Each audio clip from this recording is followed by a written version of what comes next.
your first name, your last name, and just give me first name, last name, and spell it.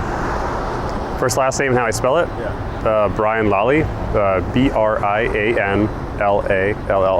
Okay. All right, Brian. How do you feel about the mandatory sexual harassment program that all VCU students have to go through? I think it touched on some key points about problems with sexual harassment on college campuses and sexual assault. However, it wasn't conducive. Can we read that again? Yeah, go ahead.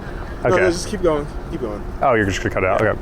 Yeah. Although I think it touched on some very important points about sexual harassment on college campuses, I feel like it was incredibly unnecessary. And that goes back to the way it was implemented. How many people do you know didn't know about it because it went to your spam folder? A lot of people didn't know about it till the end, around Halloween time, when it had to be turned in or you'd have a hold on your account. To me, it just seemed kind of pointless to punish everybody who didn't commit any sexual assault by forcing them to spend an hour doing this particular online activity.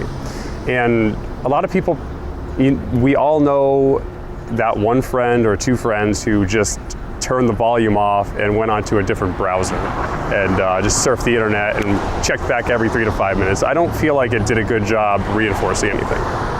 Okay. How do you feel about it being having it put on hold on your account? That was completely unnecessary. I don't think that people should be forced to do things they don't want to in regards to that, like to a point where it'll have a hold put on your account. It seemed unfair to punish people who would never be involved in a crime like that, something as heinous as that, and then tell them they can't enroll for the new semester or they can't register for their classes, what have you. All right. Do you think VCU do you think it's a good way for VCU to go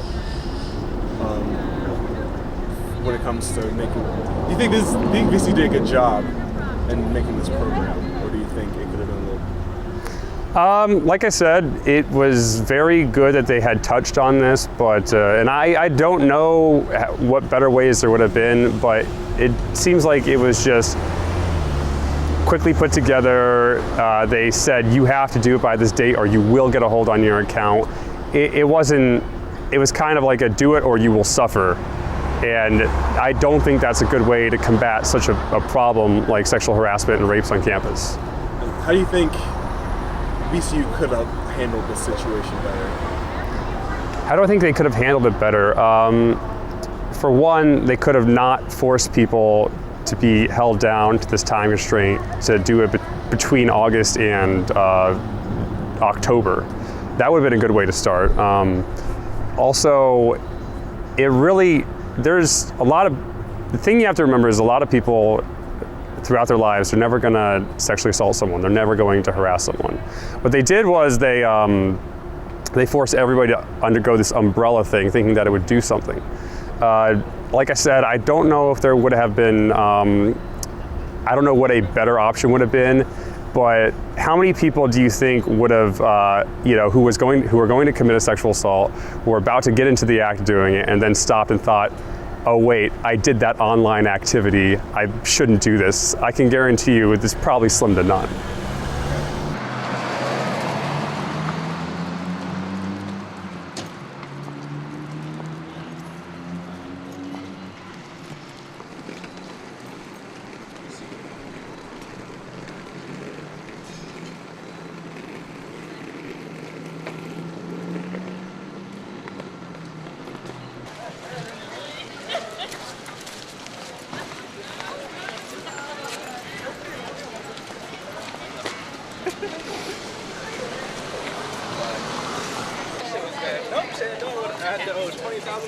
It's just selling yourself a big